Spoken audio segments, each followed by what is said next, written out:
최근 광양의 아파트 주차장에서 불이 났는데 주차장 내 스프링클러가 작동하지 않아 피해가 더 커진 걸로 나타났습니다.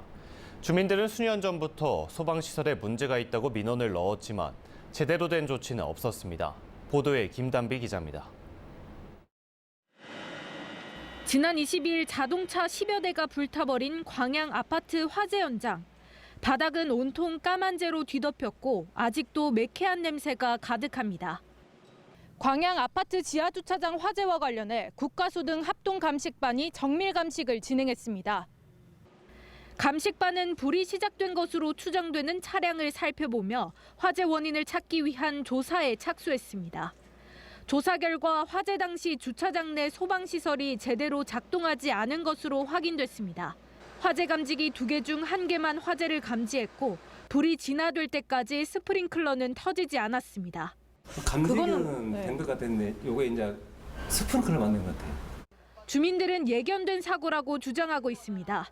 수년 전부터 일부 세대 스프링클러에 누수가 생기는 등 소방시설에 문제가 있다며 관리사무소와 지자체에 민원을 넣었지만 책임 있는 조치는 없었다고 호소합니다.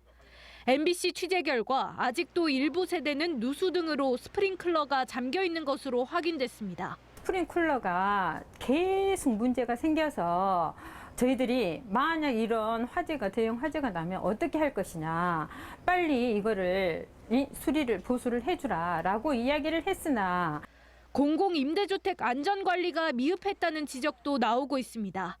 임대아파트 분양 전환 과정에서 아파트 건설 사업자가 임대사업자에게 아파트를 팔아넘겼는데 이 임대사업자는 2020년 부도가 났습니다.